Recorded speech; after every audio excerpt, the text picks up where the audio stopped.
Bom dia, queridos e queridas irmãs do Ideal Espírita. Bom dia aos companheiros aí do Grupo Espírita Culto Pedro, de Campos dos Goitacazes. Uma alegria renovada podermos estar participando desse trabalho de divulgação espírita, nessa manhã de domingo, último domingo do mês de outubro, encerrando aí a proposta que a nossa irmã Célia Moreto nos enviou para falarmos sobre Kardec e Jesus. A gente resolveu trabalhar, então, um tema que é Kardec, Jesus à porta, Kardec a chave. Um tema que, na verdade, é extraído do livro Opinião Espírita. Nós sabemos muito bem que é um trabalho realizado, podemos dizer assim, a quatro mãos. Dois médiuns, Chico Xavier e Valdo Vieira, interpretando o pensamento de Emmanuel e de André Luiz. Eu vejo, meus irmãos, o desafio que nós temos nessa manhã. Interpretar uma fala de dois benfeitores extremamente importantes para a história do Espiritismo e, consequentemente, para a nossa própria história. A gente desenvolveu um trabalho, nós fizemos uma introdução, na verdade, uma longa introdução, para podermos efetivamente começar a trabalhar o texto já apresentado, o tema já apresentado. Na introdução, a nossa proposta será explicar com mais detalhes. Jesus à porta? Kardec a chave? Então, que Deus possa nos abençoar, que os momentos que passaremos juntos aqui, por meio dessa ferramenta virtual, possa nos atender às demandas e os objetivos, e que não nos falte a assistência dos amigos espirituais, do Culto Pedro, essa casa tão querida do nosso coração. Para começar, então, meus irmãos, a gente poder fazer o trabalho, eu quero começar trazendo uma passagem do Evangelho de Jesus. Evangelho de João, capítulo 10, versículo de número 9, que diz assim: Eu sou a porta. Se alguém entrar por mim, salvar-se-á. Meus irmãos, observemos que aqui a declaração de Jesus é enfática. Eu sou a porta. O Senhor usava de simbologias. Ele trazia exemplos que todos nós conhecíamos naqueles dias, quando presentes lá com ele, naquela sua vinda ao planeta. Ele tentava, de alguma maneira, por figuras, marcar nossa mente com imagens, para que pudéssemos compreender a sua grande proposta. Mas antes de avançar na questão de eu sou a porta, eu queria frisar essa questão. Se alguém entrar por mim, salvar-se-á. Em inúmeros outros momentos, vamos encontrar Jesus nos dando a liberdade de escolher. Se você se recordar, vai lembrar-se de um texto, uma fala de Jesus, trazida por Lucas, capítulo 9, versículo 23, aonde o evangelista nos diz, palavra do Cristo, se alguém quiser vir após mim, negue-se a si mesmo, tome cada dia a sua cruz e siga-me. Se alguém quiser, e aqui ele está dizendo, se alguém entrar por mim, salvar-se-á. Interessante aqui, meus irmãos, a gente perceber e atrelar a ideia da escolha, da decisão, o resultado. Então, se nós adentrarmos por Jesus, nós nos salvaremos? Seria isso o raciocínio? Claro que sim. No passado, nós queríamos algo mais fácil. No passado, nós queríamos que Jesus fizesse a parte que nos compete fazer.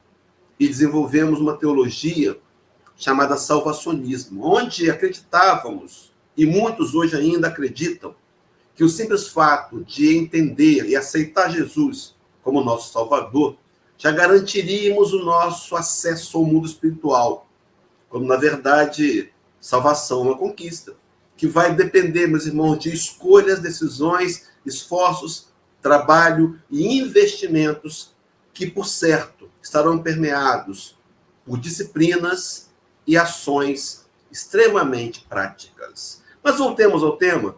Eu sou a porta. Então, Jesus se declara a porta. Meus irmãos, é interessante a gente fazer um link aqui Porque qualquer porta, ela conduz a um caminho.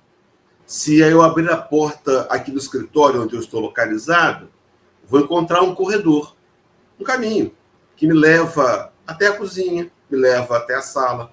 Se abrirmos a porta da casa e formos até a rua, encontraremos um caminho, porque cada porta inevitavelmente leva a um caminho. O próprio Rabi da Galileia, num outro momento, teria dito: eu sou o caminho, a verdade e a vida, e ninguém vem ao Pai a não ser por mim. Então, Jesus é a porta que leva ao caminho que é ele próprio. Ele próprio é o caminho. É claro que vão haver aqui desdobramentos para pensarmos, então, qual seria esse caminho? Qual o caminho que essa porta nos leva? Mas antes disso, deixe-me apresentar aqui para os companheiros um comentário de Pedro, logo após o Rabi da Galileia ter exarado a parábola do semeador. Pedro, talvez interessado em entendimentos mais profundos, questiona Jesus assim: e acercando-se dele, os discípulos disseram-lhe: por que lhes falas por parábolas? E ele, respondendo, disse: porque a vós é dado conhecer os mistérios do reino dos céus, mas a eles não é dado. Parece que aqui, no primeiro momento, sem o conhecimento espírita, haveria até uma certa preferência de Jesus e até uma crueldade. Mas nós vamos conferir o raciocínio linear de que aqueles 12 eram escolhidos para uma missão. Aqueles 12 estavam preparados no mundo espiritual, num planejamento reencarnatório, e aqui seriam relembrados por Jesus. Então, esses 12 que dariam seguimento ao ensino de Jesus precisavam das informações completas, porque o Senhor iria retornar à parte espiritual, o desfecho doloroso que conhecemos, mas aqueles 12 discípulos dariam seguimento à informação, divulgando e expandindo o reino de Deus no coração dos homens. Mas, seguindo a fala de Mateus, ele vai dizer: porque aqueles que têm, se dará, e terá abundância. Mas aquele que não tem, até aquilo que tem, lhe será tirado.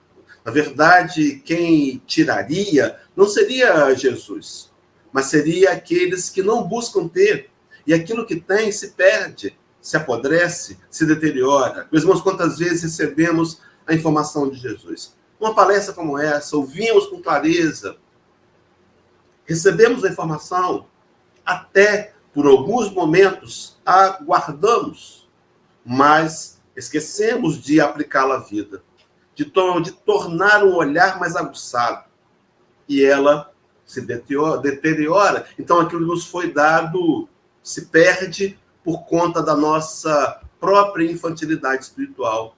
Mas o complemento da fala de Jesus é assim: por isso lhes falo por parábolas, porque eles vendo não veem, e ouvindo não ouvem, nem compreendem. E diz mais: e nele se cumpre a profecia de Isaías, que diz: ouvindo ouvireis, mas não compreendereis, e vendo vereis, mas não percebereis. Essa profecia que Jesus cita é aquela de Isaías capítulo 6, versículos de 9 a 10. No entanto, meus irmãos, observem bem: aqueles homens ouviriam, mas não entenderiam, não compreenderiam. E ficamos perguntando por que mesmo assim, Jesus os ensinava. Há um ditado popular, utilizado muitas vezes de forma equivocada, que não se deve dar pérolas a porcos. No entanto, Jesus tinha uma visão diferente. Ele pregava, meus irmãos, para espíritos imortais. Ele sabia que aqueles homens, quem sabe nós no passado, em outros momentos, teríamos a capacidade mais ampliada e poderíamos rever conceito ao longo da nossa evolução moral. Então, o Cristo, em especial, trabalhava com imagens fortes. Aquelas imagens ficaram grafadas no psiquismo do espírito imortal. E após algumas encarnações, labutando por compreender a fala de Jesus, esses conhecimentos foram acessados e emergiram. E agora, com a doutrina espírita, ele vem ser relembrado em sua essência, e nós podemos agora, com mais possibilidades, utilizar desse ensinamento para realmente conquistar um aprimoramento moral, com base nesses conhecimentos aplicados à vida, conquistar a paz e a felicidade que tanto queremos. Então, Jesus, a porta. E essa porta que leva ao caminho. Mas qual seria esse caminho, meus irmãos? Esse caminho nos levaria para onde? Sim, porque se conduzirmos, se adentrarmos a um caminho qualquer, começarmos a caminhar, ele tem uma direção. Nos levará a algum lugar. Mas qual seria esse caminho?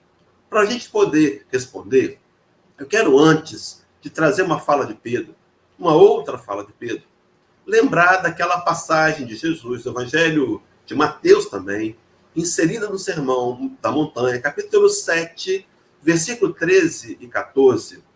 E nesse texto, Jesus vai apresentar para a gente, dizendo assim: entrai pela porta estreita, porque larga é a porta, e espaçoso o caminho que conduz à perdição, e muitos são os que entram por ela. E porque estreita é a porta, e apertado o caminho que leva à vida, e poucos há que a encontrem. O Rabi nos faz uma ressalva, dizendo do caminho fácil, do caminho largo, que leva à perdição. Mas ele nos recomenda o caminho que leva à vida. Então, o caminho que o Cristo propõe seria o caminho da vida. Mas de que vida ele está falando? Vamos chegar lá. Nós observemos que antes disso, no livro de Deuteronômio, capítulo 11, versículo de 26 a 28, Moisés teria reunido o povo no deserto, o povo hebreu, e lhes coloca diante de uma posição, diante de uma necessidade de tomada de posição, diante de uma escolha, e diz assim: eis que hoje eu ponho diante de vós a bênção e a maldição. Essa fala de Moisés provavelmente date de 3.270 anos, mas ela é extremamente atual. Estamos de hoje, meus irmãos, diante de escolher a bênção e a maldição. E observe o detalhe: há 3.270 anos atrás, a bênção, quando cumprir os mandamentos do Senhor vosso Deus, que hoje vos ordena. O ensinamento que nós pregamos ao longo das encarnações, equivocado, de um Deus punitivo, de um Deus que castiga, de um Deus que se volta contra a criatura irado. Não, equivocados, meus irmãos. Deus ama e nos oferece a oportunidade. Vejam bem, a bênção também é uma escolha. E qual é o resultado para recebermos a bênção? Se cumprirmos os mandamentos que o Senhor nos ordenou. Mais tarde, o Espiritismo viria resgatar essa informação na questão 614 do Livro dos Espíritos, aonde Allan Kardec questionou a espiritualidade, perguntando o que é a lei de Deus, o que é a lei natural. E os amigos espirituais respondem que a lei natural é a lei de Deus. E veja, meus irmãos, é a única verdadeiramente capaz para a felicidade do homem. Porque ela diz o que temos que fazer e diz também o que temos que deixar de fazer. E acrescenta assim: porque o homem só é infeliz quando ele se afasta das leis de Deus. Observemos então que bênção é uma opção, mas a maldição também. Veja o texto: a maldição, se não cumprirdes os mandamentos do Senhor vosso Deus, mas vos desviardes do caminho que hoje vos ordeno, para seguirdes outros deuses que não conhecestes. Meus irmãos, bênção e maldição como escolha. Bênção e maldição condicionadas como escolha de uma porta. A porta estreita, que leva à dificuldade, à luta, à ascensão. Poucos preferem entrar por ela. E a porta larga, fácil, que leva-nos à perdição. Então Jesus nos conduz, ele é a porta, nos conduz ao caminho estreito, e esse caminho estreito, na revelação do texto lido, leva-nos à salvação, leva-nos à vida. Mas de que vida falava Jesus? De que salvação é essa? Quando inquirido pelos por Jesus, os seus discípulos vão trazer, por meio de Pedro, uma resposta. O momento vale a pena a gente contextualizar. Era o momento onde as perseguições teriam sido asseveradas, final de ministério de Jesus, e alguns discípulos, que a gente imagina ser, vamos chamar aqui de um segundo escalão, começaram a debandar, ficaram com medo, perceberam que teriam que enfrentar dificuldades e abandonaram. E Jesus então reúne os seus 12, aqueles que dariam seguimento ao projeto, e os coloca em xeque, perguntando: olha, tá vendo aí? Tem gente abandonando. Não quereis vós também fazer o mesmo? Meus irmãos, porque é muito difícil ficar na hora da dificuldade. Ficar na hora que está fácil, na hora do início do ministério de Jesus, aquele glamour, né? As curas na praia de Cafarnaum, as pessoas admirando, muitos queriam segui-lo. Mas quando a dificuldade bateu a porta, eles abandonaram. Mas um desafio para você e para mim, de novo, nessa manhã de domingo, é ficar quando está difícil. Que bom que o Grupo Espírita Culto Pedro conseguiu ser criativo para continuar o trabalho de expansão do reino de Deus, da divulgação virtualmente. Sim, houve um problema, um empecilho, a pandemia, o isolamento social necessário, ainda necessário nos dias de hoje, graças a Deus já se controlando. Meus irmãos, a ferramenta da internet deu dificuldades? Claro que sim. Foi fácil? Não. Aprendemos, erramos no começo. Mas agora, aproveitamos essa oportunidade para estar juntos, aqui, no telefone, no celular, no computador. Sim, distantes fisicamente, mas unidos pelo coração. Então, meus irmãos, observem bem, naquele momento da dificuldade, muitos abandonaram. E o Cristo perguntou então: não quereis vós também fazer o mesmo? E veja, meus irmãos, as palavras de Pedro, trazidas por João, capítulo 6, versículo 68. Respondeu-lhe Simão Pedro: Senhor, para quem iremos? Tu tens as palavras da vida eterna. Aquele rude pescador de Cafarnaum compreendia que o caminho, que as palavras do Cristo, que o caminho levaria à vida eterna. Me lembrei de um texto, uma fala do Espírito de um personagem do livro Romance, do Emmanuel, chamado Alcione, ou Alcione, no capítulo 3, onde Alcione vai dizer-nos assim: chegamos à conclusão de que o Evangelho, em sua expressão total, é um vasto caminho ascensional, cujo fim não poderemos atingir legitimamente, sem conhecimento e aplicação em todos os detalhes. O Evangelho, um caminho ascensional. Um caminho de modernização. Um caminho para nos ajudar a desenvolver sentimentos e virtudes. O caminho, apresentado pelo próprio caminho, que é Jesus, que também é a porta. Mas eu queria ressaltar aqui nessa fala de Alcione, dizendo que não poderemos atingir o objetivo legitimamente sem conhecimento e aplicação de todos os detalhes. Eu imagino que a maioria de nós que participa dessa live, com exceção, é claro, de missionários possíveis entre nós, mas a grande maioria de nós não conseguiu ainda aplicar o Evangelho em todos os detalhes. Mas será que temos tentado aplicá-lo? E antes disso, será que temos buscado o conhecimento? Sim, é uma escolha também. O Espírito de Verdade, quando no Evangelho segundo o Espiritismo, capítulo 6, item 5, ele de forma extremamente enfática vai dizer: espíritas, amai-vos. Esse é o primeiro ensinamento. Meus irmãos e minhas irmãs, a meta da sua vida é aprender a amar. Estamos aqui para desenvolver os mais nobres dos sentimentos.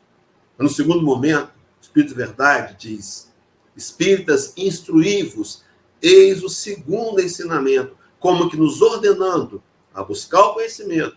E à medida que conquistamos o conhecimento, nós procuremos aplicá-lo em todos os detalhes. Avancemos, queridos. Então, Jesus é a porta que leva ao caminho. E esse caminho é o seu próprio evangelho. O evangelho de luz, o evangelho de amor, o evangelho que o Cristo nos convida a seguir. O caminho é o evangelho.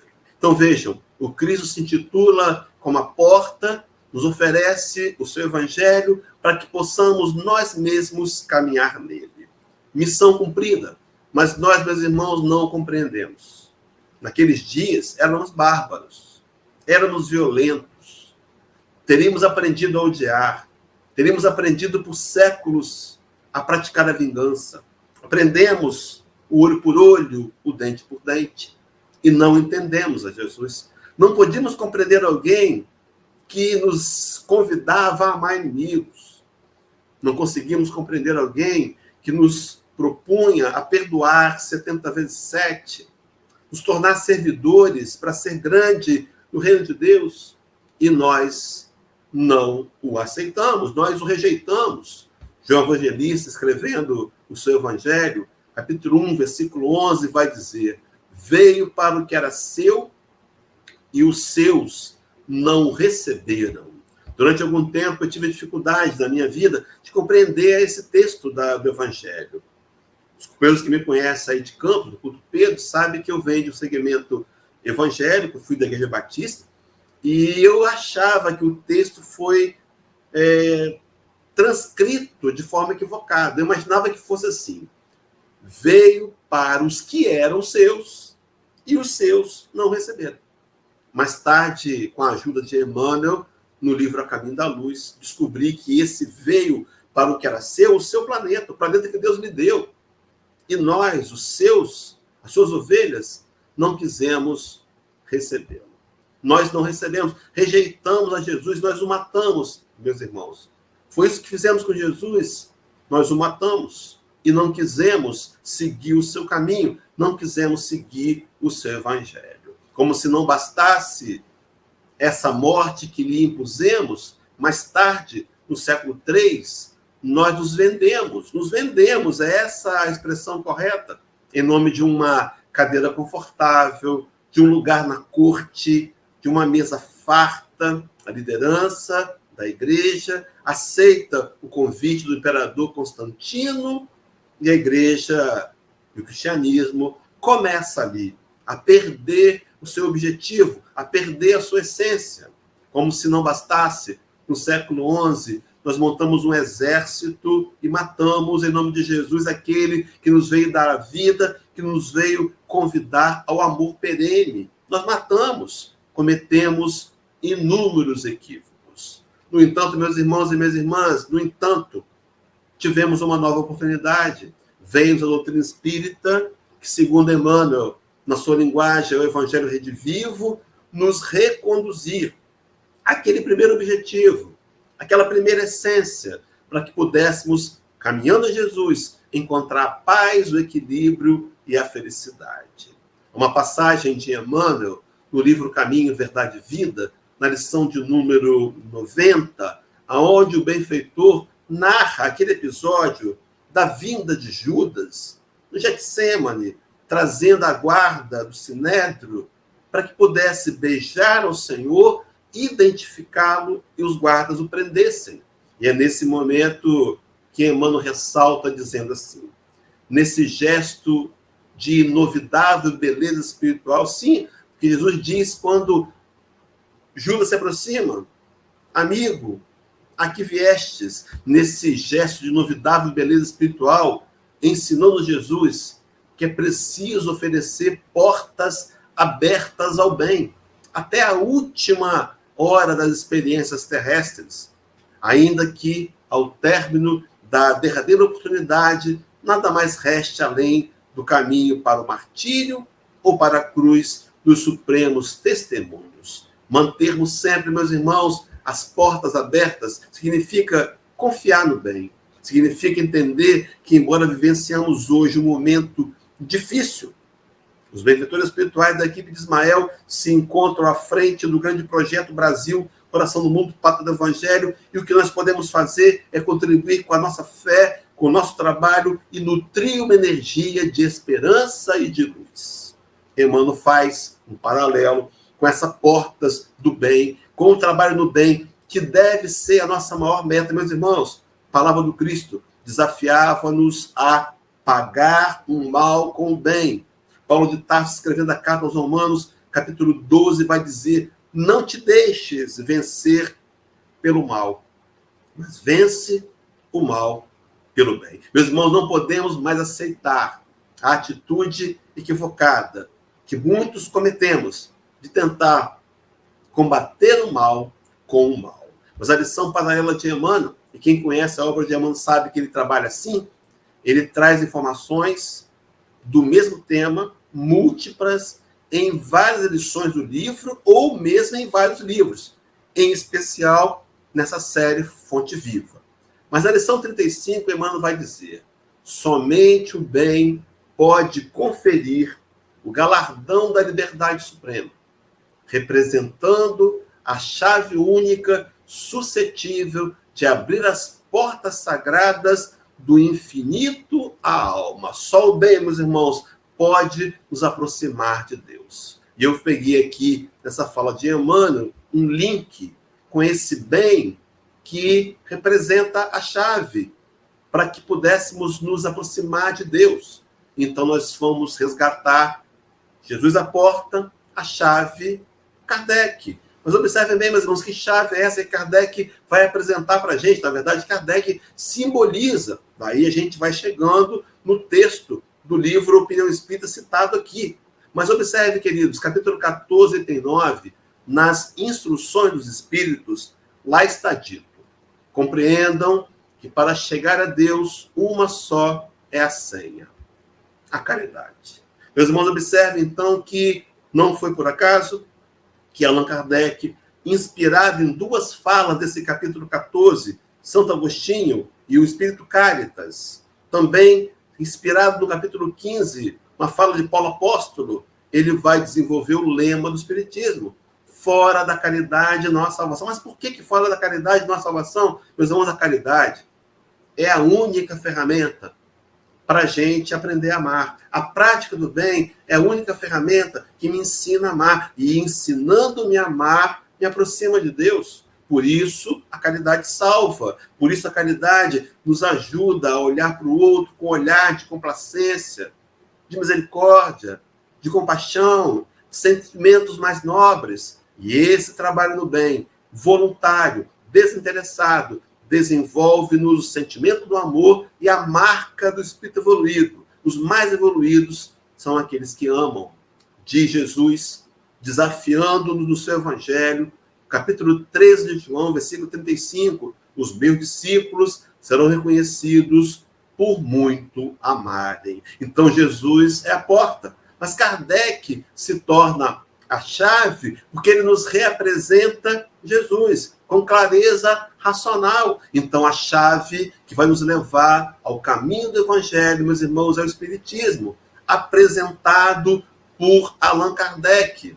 Algumas vezes, equivocadamente, mas um equívoco compreensivo, dizemos-nos, ou dizem de nós, eles são kardecistas. Na verdade, não. Somos cristãos. Kardec foi um dos espíritos da liderança dos espíritos encarnados da equipe do Espírito de Verdade, designados para codificar a informação, nos apresentá-la e transformá-la numa doutrina, na intenção de que, usando essa chave, pudéssemos chegar a Jesus. Então, Kardec, a chave que leva a Jesus, a compreender Jesus, para que nós possamos abrir as portas. O Cristo abre suas portas, nos convidando a adentrar no seu caminho, por meio agora, queridos, do resgate dos seus ensinamentos, da essência dos seus ensinamentos, pela doutrina dos Espíritos.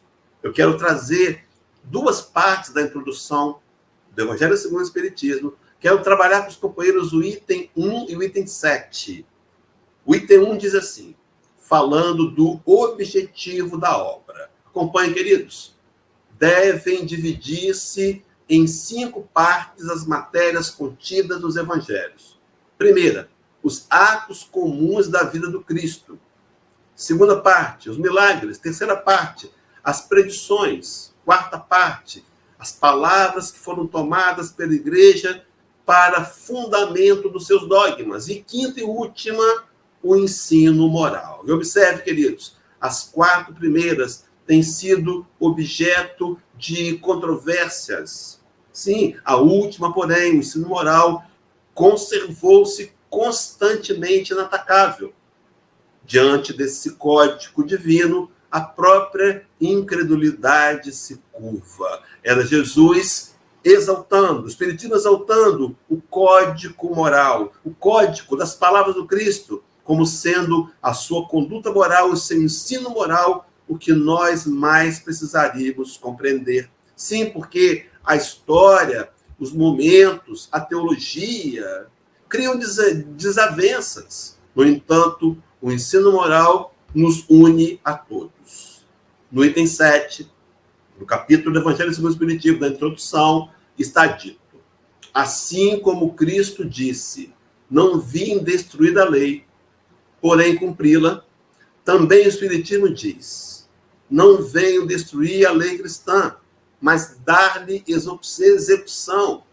Nada ensina em contrário do ensino do que ensinou o Cristo. Mas, irmãos, observe o complemento. Vejam que poder tem as palavras, mas o Espiritismo desenvolve, completa e explica. Meus irmãos, esse trio de palavras daria desdobramentos múltiplos. Quem sabe numa próxima oportunidade. Mas ele vai avançar em termos claros para que toda gente, o que foi dito apenas sob forma alegórica, vem cumprir os tempos preditos, o que o Cristo anunciou, e preparar para a realização das coisas futuras. Meus irmãos, lá no passado, as parábolas para não entendermos.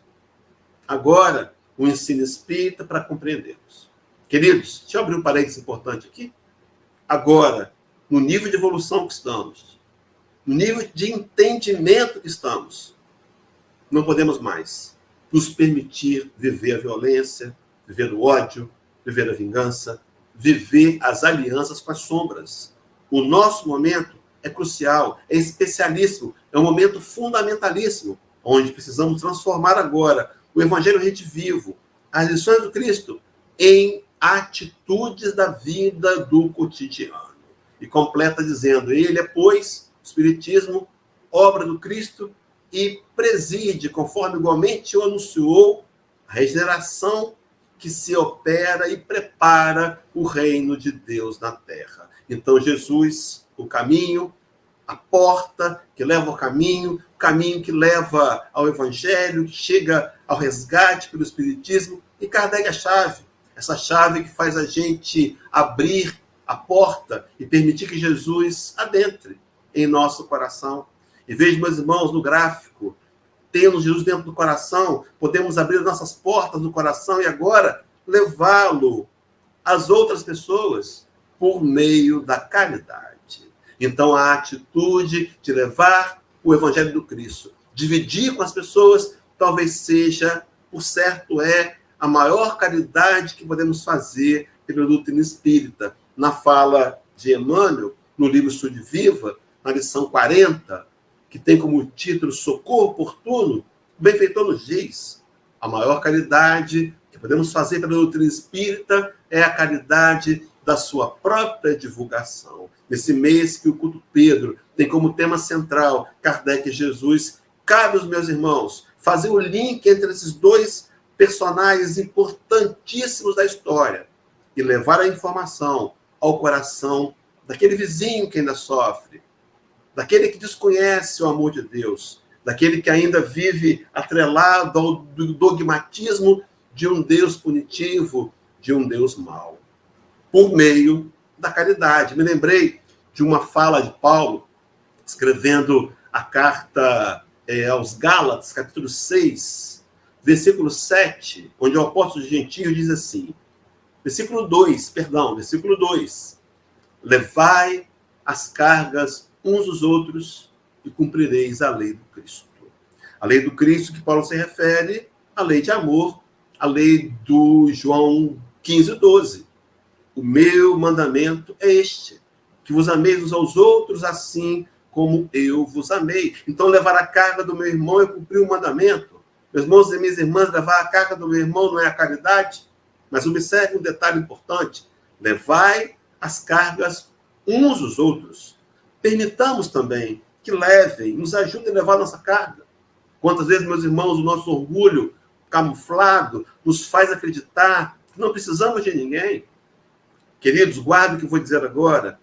Todos nós precisamos de todos o tempo todo. Somos seres que precisamos diretamente uns dos outros. E levar a carga do irmão é meu compromisso. E também meu compromisso, quando necessitado, pedir socorro, pedir ajuda.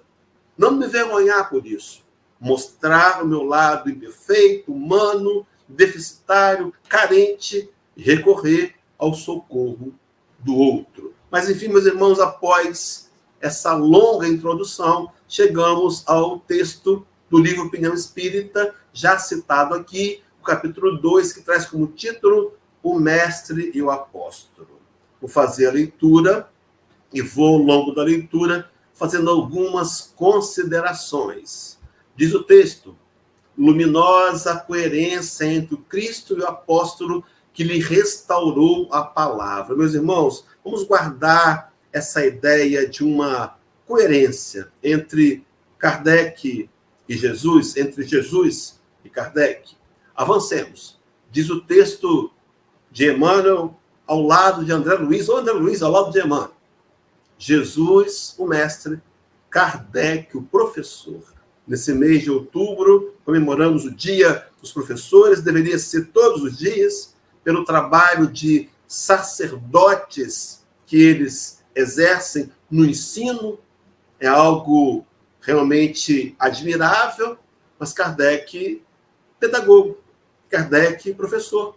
Há um texto de João 13, versículo 13, onde o Cristo vai dizer assim: vós me chamais mestre e Senhor, e disseste bem, porque eu o sou. Observemos, queridos, que o mestre veio ao planeta nos ensinar o caminho, deixou-nos o caminho, mas um caminho que nós temos que percorrer diariamente para conquistar a salvação. Então, Jesus, o mestre, Kardec, o professor, mas segue os espíritos. Jesus refere-se a Deus junto à fé sem obras. Kardec fala de Deus rente às obras sem fé. É Tiago escrevendo uma carta para a igreja de Jerusalém, onde ele vai dizer que a fé sem obras é morta em si mesma. Meus irmãos, não adianta pregarmos a palavra, não adianta dizer fazemos ou não fazemos. É preciso sentir o que fazemos, é preciso levar o evangelho, é preciso viver no dia a dia. Eu lembrei de Francisco de Assis, que também teve 12 discípulos, não por acaso, que também teve um deles que se vitimou pelo suicídio, não por acaso, mas ele dizia aos seus discípulos: pregai o evangelho a todo momento, se necessário, use as palavras. Mas segue o texto de André Luiz com Emmanuel dizendo: Jesus é combatido desde a primeira hora do evangelho pelos que se acomodam nas sombras. Kardec é impugnado desde o primeiro dia do Espiritismo pelos que fogem da luz. Meus irmãos, quando nós lemos esse texto, é natural que a nossa mente se volte para o outro. Mas eu queria, nessa manhã de domingo, desafiar a gente olhar para a gente mesmo. Será que eu não tenho estado acomodado nas sombras? Dizemos assim, eu até costumo brincar, você deve ter me ouvido falar isso, na síndrome de Gabriela. Eu nasci assim, eu cresci assim, vou ser sempre assim, e nos acomodamos na sombra. E quantas vezes, meus irmãos, fugimos da luz? A luz vem, nos bate a porta, ouvimos a palestra, ela nos sensibiliza, entendemos o que ouvimos e depois deixamos de lado, deixando que a semente se deteriore, se perca, como é exemplo da já citada parábola aqui do semeador. Mas prossegue o texto. Jesus caminha sem convenções. Kardec age sem preconceitos. Quando os doutores da lei censuraram Jesus ao seu discípulo, dizendo: olha lá o vosso mestre, ele senta à mesa com cobradores de impostos, ele senta à mesa com prostitutas, ele se senta à mesa com gente da escória. E Rabi da Galileia, quebrando convenções, disse aqueles homens, que foram influenciados, chegaram ao Senhor, estou dizendo isso de você. Ele disse: olha, eu vim para os enfermos, não vim para os sãos. O são não precisa de médico. Ele quebrava os protocolos. E Kardec, meus irmãos, age sem preconceito. No mundo extremamente católico, ele lança uma nova doutrina. E as perseguições começariam. E ele sabia disso. Inevitavelmente seria perseguido. O Espírito de Verdade, quando inquiriu Kardec, o questionou se ele queria, de fato, permanecer e tomar posse da missão de codificar a doutrina espírita. E esse texto você encontra no livro Obras Póstumas, segunda parte, A Minha Missão. Allan Kardec diz, o Espírito de Verdade diz a Kardec: Kardec, previno-te que é rude a tua missão, porque se trata de abalar e transformar o mundo inteiro. Uma missão rude, mas o codificador, sem preconceitos, assume. Segue André Luiz com Emmanuel. Jesus exige coragem de atitudes. Kardec reclama independência mental. Jesus convida ao amor. Kardec impele à caridade. Meus irmãos, o binômio já aqui citado, aquele paládio, o maior paládio do Espiritismo, amor e caridade. Meus irmãos, sem a caridade não amamos, mas à medida que amamos, praticamos a caridade, e à medida que praticamos a caridade, amamos. Quando eu era mais jovem, menos jovem do que eu sou hoje, a gente tinha um biscoito chamado Tostines. E havia uma propaganda da Tostines que dizia assim: eu não sei se o Tostines vende mais, porque ele está sempre fresquinho, ou ele está sempre fresquinho porque vende mais. Síndrome, o efeito Tostines: quanto mais fazemos a caridade, mais amamos. Quanto mais amamos, mais queremos fazer a caridade. Prossegue o texto. Jesus consola a multidão. Kardec esclarece o povo por meio da racionalidade. Propõe, meus irmãos, o codificador, a fé raciocinada, a fé pensada, a fé que não se apoia em convenções, a fé não dogmática, mas a fé raciocinada, que, segundo o capítulo 19 do Evangelho segundo o Espiritismo, pelo próprio codificador, pode encarar a razão frente a frente em todas as épocas da humanidade. Mas segue dizendo: Jesus acorda o sentimento, Kardec desperta a razão. Jesus constrói, Kardec consolida e vai adiante. Jesus revela, Kardec descortina. Jesus propõe, Kardec expõe. Jesus lança as bases do cristianismo entre fenômenos mediúnicos. Kardec recebe os princípios da doutrina espírita através da mediunidade. Jesus afirma que é preciso nascer de novo. Kardec explica a reencarnação. Jesus reporta-se a outras moradas. Kardec menciona outros mundos. Jesus espera que a verdade emancipe os homens. Ensina que a justiça atribui a cada um pelas próprias obras e anuncia que o Criador será adorado na terra em espírito. Kardec esculpe na consciência as leis do universo. Em suma, diante do acesso aos mais altos valores da vida, Jesus e Kardec estão perfeitamente conjugados pela sabedoria divina. E os benfeitores espirituais, nesse texto de mãos duplas de psicografia, conclui dizendo: Jesus a porta, Kardec a chave. Meus irmãos e minhas irmãs, para a gente começar a encerrar, terminar dentro dos 50 minutos propostos pela instituição, eu queria trazer um outro texto onde o Cristo, em outro momento, se reafirma ser a porta. João 10, versículo 7. Jesus, pois, lhes afirmou: veja, queridos, de novo, outra vez? Será que temos compreendido ele ser a porta? Em verdade vos digo, eu sou a porta das ovelhas. Outrora, estávamos desgarrados como ovelhas que não têm pastor. Agora, temos um pastor que nos conduz ao aprisco, nos conduz a lugar seguro, a pastos verdejantes, a águas que refrigeram. A nossa escolha, meus irmãos, decisão, seguir ou não seguir a Jesus, encaminharmos em sua direção ou não. Para concluir, eu quero trazer uma passagem de João 21, versículo 17, que é o último capítulo do Evangelho de João. Esse evangelho, que embora seja incluído nos 4 evangelhos sinóticos, é diferenciado, bem diferenciado. E ele conta a história de que depois da crucificação, embora Jesus estivesse reaparecendo, materializado algumas vezes, uma madrugada, uma noite, os discípulos estavam entristecidos, resolveram pescar. Era um grupo de 7. E foram pescar. E não apanhavam nada. Lançavam as redes e nada pescavam. Até que avistaram Jesus na beira da praia. Reconheceram a Jesus. E o mestre lhes disse: lançai a rede à direita do barco.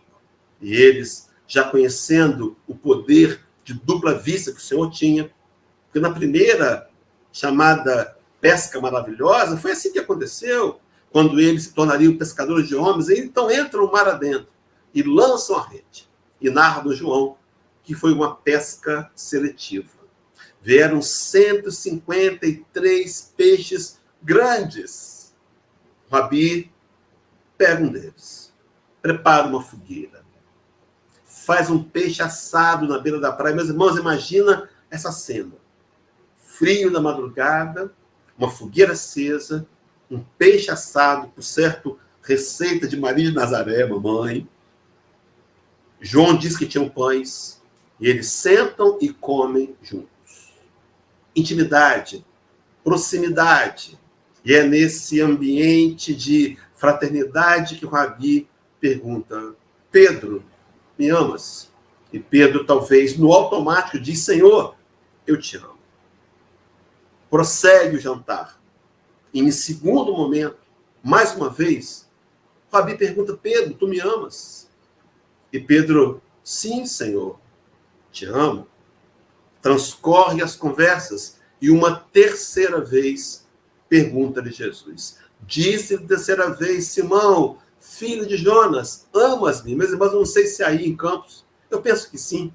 Quando vamos corrigir um filho e chamamos pelo nome completo, é porque a coisa é séria. Simão, filho de Jonas, amas-me? Simão entristeceu-se por ter-lhe dito terceira vez: amas-me?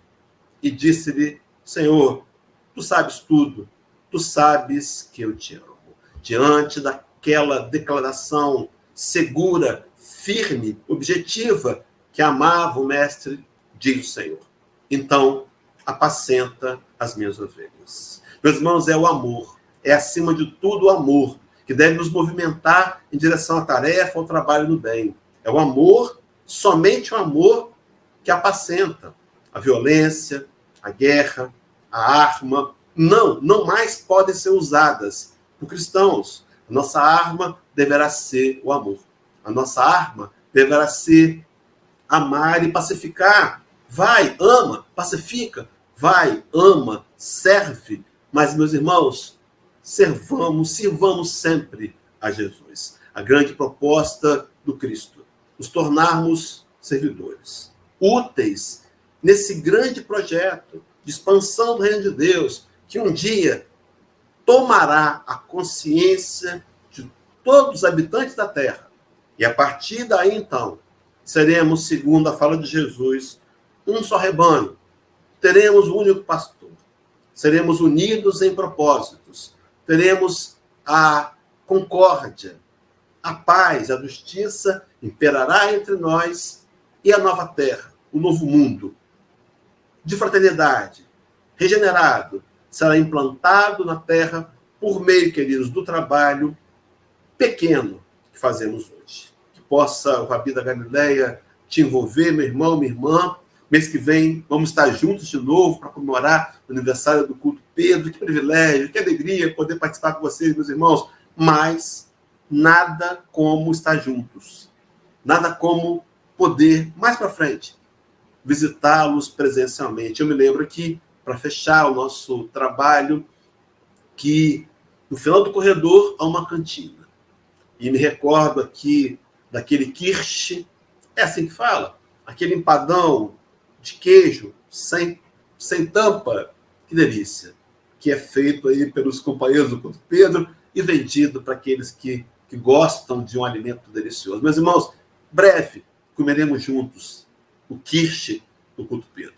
Por enquanto, muita paz a todos nós, cuidados, mantemos os cuidados ainda com a pandemia, estamos avançando em vacinação, o controle está sendo ampliado, mas ainda assim, mantenha o uso da máscara, use o álcool gel, de preferência fique em casa, mantenha o distanciamento. Todo cuidado é pouco, né? Mesmo com a liberação de máscaras em lugares abertos, cuidado. Todo cuidado é pouco. Deus abençoe, meus irmãos, a cada um de nós. Muita paz aí a todos. Até o próximo encontro. Deus abençoe.